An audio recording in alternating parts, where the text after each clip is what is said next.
Let us continue with our discussion. And for this section, let us now elaborate further what it means by entrepreneurial mindset. First, what is mindset? So according to Webster Dictionary, mindset is a mental attitude or an inclination.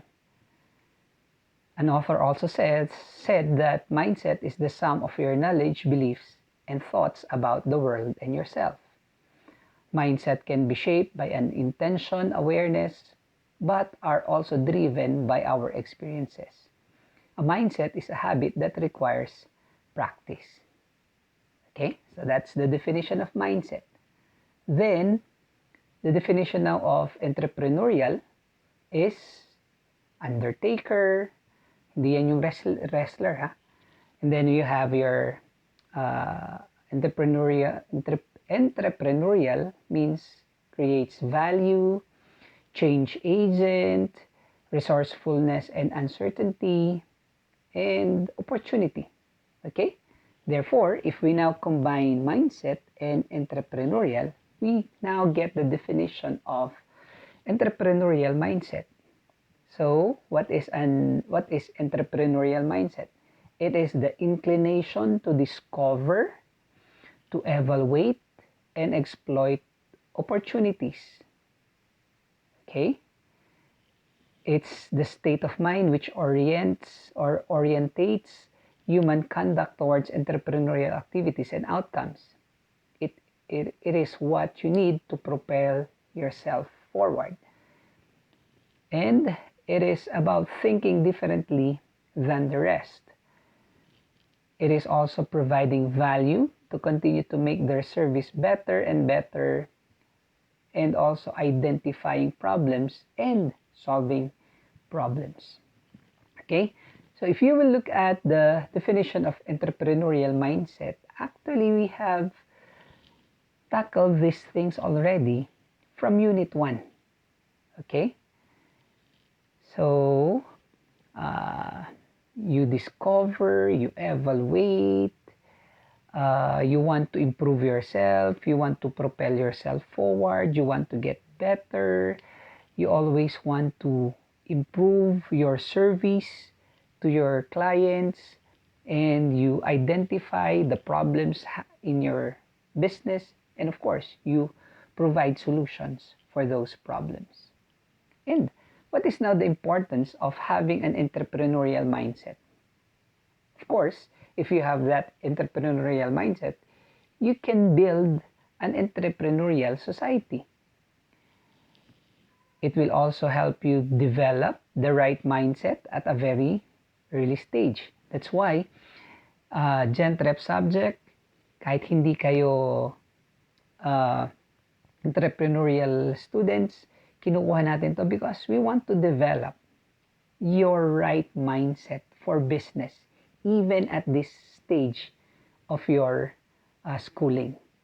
And 3, to inculcate process needs to be implemented through various programs and activities. Okay, so if you have your entrepreneurial mindset, you will know how to inculcate the process needs so that you can now pursue with your program. And according to McGrath and Macmillan, there are 5 characteristics of the entrepreneurial mindset. What are those? First, passionately seek new opportunities. O remember from chapter 1, di ba? Pag entrepreneur ka, you always seek for opportunities. But here, I would like to give emphasis on passionately seeking opportunities. So you are not passive in seeking opportunities, but instead, you are passionate in looking for these opportunities. Like, if you have your entrepreneurial mindset, tapos dumating yung ganitong sitwasyon natin, we are in a crisis, we are in the COVID crisis, you are passionate in seeking opportunities. Kaya nga makikita nyo, dito naging very creative ang maraming negosyante. Since maraming negosyanteng nalugi, maraming negosyo nagsara, pero makikita natin, merong mga bagong opportunities na nag-open. Di ba? Mga hindi natin ina-expect noon, ngayon, naging in demand. Di ba? So, marami. Like the PPEs, like the mask. Mga mask nga ngayon, makikita nyo, napaka-creative ng marami, kanya-kanyang design. Meron pa mga sublimated ang design. Di ba? Meron pa yung mga native ang design. Why? Because these were the people having that entrepreneurial mindset. They were passionately seeking new opportunities where business can come in. 2, pursue opportunities, but this time with enormous discipline. Okay? With enormous discipline. 3, pursue only the very best opportunities and avoid exhausting themselves and their organizations by chasing after every option. So maraming opportunities na makikita. Like in our situation again, so, pwedeng kung ikaw yung negosyante, ang dami mo nakitang opportunities. Pwede akong pumasok sa food delivery, pwede akong pumasok sa errands, pwede akong pumasok dun sa mga PPEs, pwede akong pumasok sa mga webinars, and so on. So, maraming opportunities. But, if you have your entrepreneurial mindset, you will only pursue the very best opportunities. So, kung mag-eliminate ka, you will weigh all the opportunities. Itong opportunity na binibigay sa akin, will this benefit me better than this opportunity? Then I compare. In the long run, alin ba ang mas mag-exist?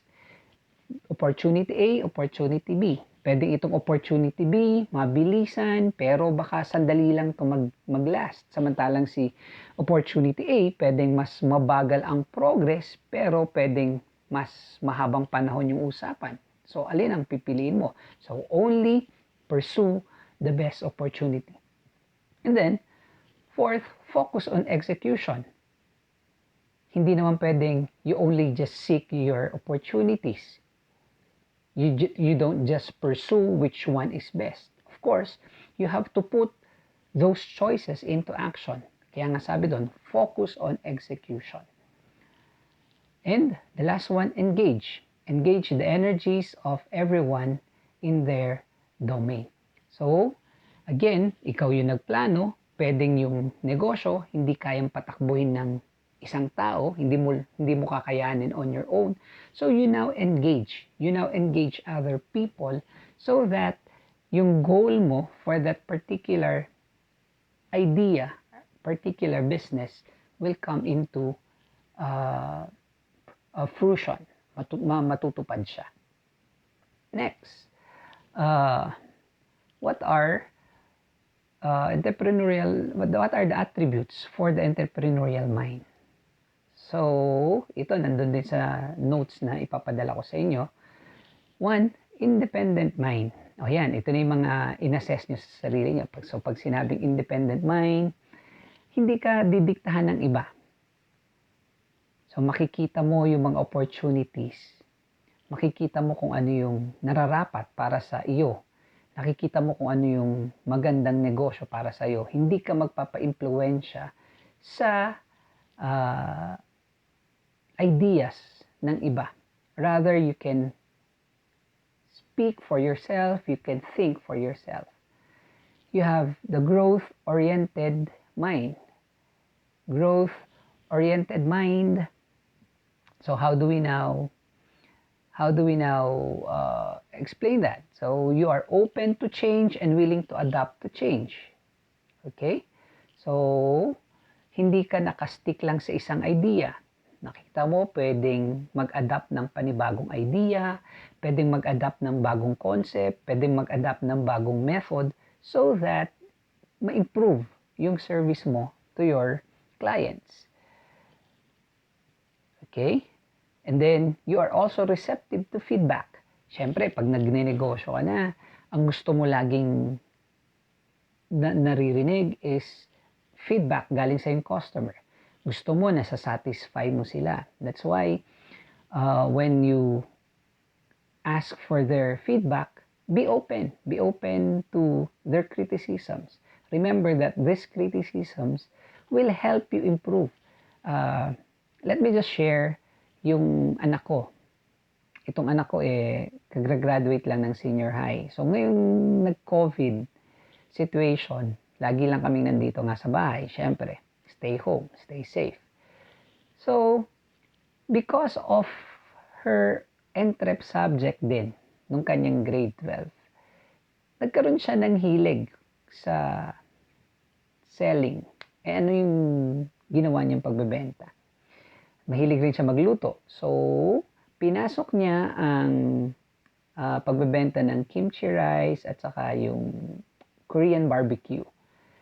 And sabi ko nga sa kanya, ayan, every time you have a client, i-follow up mo sila, kukumustahin mo sila, hingi ka ng feedback. Kasi sa ganun, makikita mo ano pa yung pwedeng areas na ma-improve. So kung ang feedback nila positive, retain that area. Kung meron silang feedback na kailangan ma-improve, then improve that area. So that next time, mas maganda yung magiging pag-deliver mo ng produkto mo sa iyong mga kliyente. So that's being growth-oriented. And then, the third one is the goal-oriented and effectuating mind. So goal-oriented. So kung ano yung na-target mo, dapat desire mo is to achieve that. Okay? And you don't give yung motto sa sarili mo na pag goal-oriented ka, hindi pwede yung ang motto mo, pwede na. Dapat ang motto mo, pwede pa. Meaning, pwede pang improve ito, pwede pang ayusin ito, pwede pang ma-deliver ito ng mas maayos. Okay? If you are goal-oriented, you will desire to do your work very well and very thoroughly. Magiging maingat ka, magiging meticuloso ka sa paggawa ng mga bagay-bagay doon sa iyong trabaho. The fourth one is risk managing. Okay, so you must have the propensity to take calculated risk. You will consider not just the potential benefits and returns of an opportunity, but also the costs and risk before pursuing it. Okay? And then you also consider the long-term viability of an opportunity by looking beyond the immediate situation and considering the future carefully. Okay? Yeah. And then for the resilient mind, the fifth, ano na may resilient mind? O, di ba yung pagka-define nga ng resilient, yan yung paano ka bumabangon from a challenge or from a crisis situation. Kaya nga sabi nila, di ba, ang Pilipino, resilient. Pag sinabing resilient, madaling mag-adapt. Kahit nga ngayong may crisis, resilient, madaling bumangon, in other words. Kasi pag resilient-minded ka, it means you know how to maintain a positive attitude about various aspects in your life and in your world. And then you see every failure as an opportunity for improvement and personal mastery. So kung pumalpak, bangon at ayusin kung ano yung mga dapat ayusin. And you will remain persistent in the face of setbacks. So being resilient is important because it will keep you on track to achieve your goals. So regardless kung ano man yung setbacks, kung ano man yung problems, you must continue to keep moving forward. 6, you have the opportunity recognizing mind. Your mind is always curious and inquisitive. Okay? So, magiging creative ka. Your mind will be empathetic and sensitive to the beliefs, feelings, needs, and motivations of other people. Your mind will also be sensitive to problems and desires to solve them. Your mind will be sensitive to available yet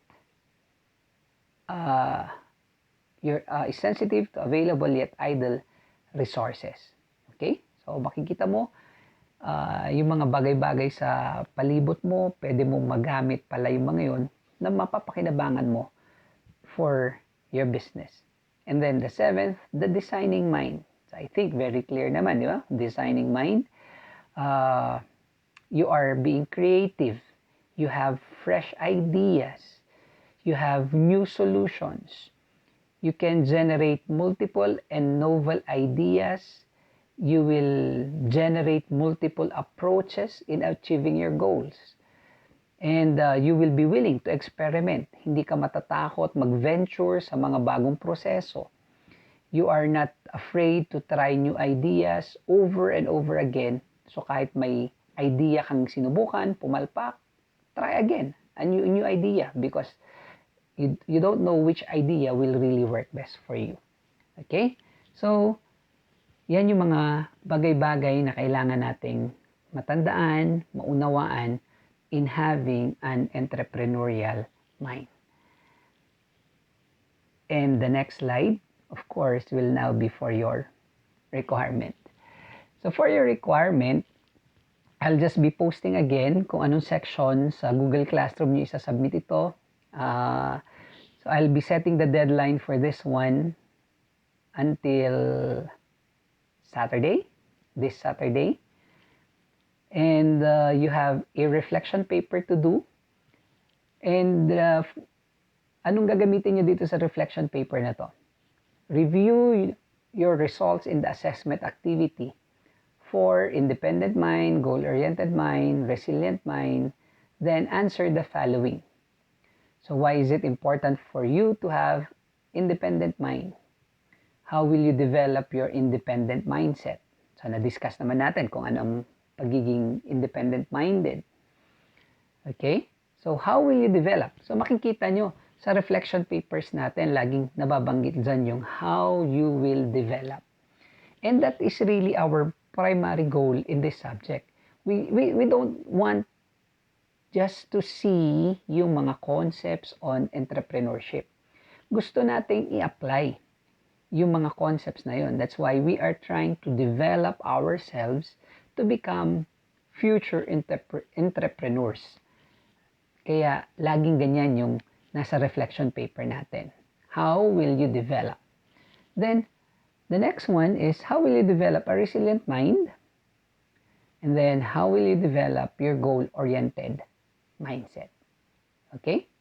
So, go back. Go back dun sa assessment na ginawa ninyo. Then, the second requirement, we'll just call it as an assignment or a homework. I have placed here a link. And in this link, you will find a material, a reading material. So guided by this material, again, you need to write a reflection paper. And you are only allowed to have maximum of 2 pages. And based from that reading material, use now the following guide questions to write your paper. And what are your guide questions? What is growth mindset? What 5 insights have you gained from this article?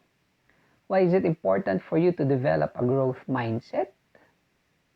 Why is it important for an entrepreneur to have a growth mindset? And last, which of the recommended ways to develop a growth mindset have you started and will continue to apply in your life? Describe in 3 ways. Okay, so medyo mahaba. Medyo mahaba pero you have to summarize. Hindi kailangan napaka-wordy nung inyong pag-explain, yung pagsulat niyo ng reflection paper. And then siguro para hindi rin ako masyadong mahirapang magbasa kasi ang dami ninyo. Para hindi ako masyadong mahirapang magbasa dun sa inyong reflection paper, since 2 reflection papers yung isasubmit nyo sa Saturday, please, for each reflection paper, highlight the keywords in your sentences. Okay? Highlight the keywords in your sentences. Para at least, makita ko yung keywords, alam ko na kung ano yung gusto nyong sabihin dun sa sentence na yon. Okay? So, those are your requirements under Module 3, Unit 2. 2 reflection papers. So, isang reflection paper under your personal assessment test. And then yung second is based from this article given in this link. Okay, so that will now end Module 3, Unit 2. We still have one unit under Module 3. So after this week, then you can now start with the activities in Module 3, Unit 3. So bye for now. Enjoy working with your reflection papers. Sana hindi nyo lang kunin ito as requirements, but rather makita nyo ito as opportunity to grow further in developing your entrepreneurial mindset. Once again, goodbye to everybody and God bless you all. Till our next lecture session.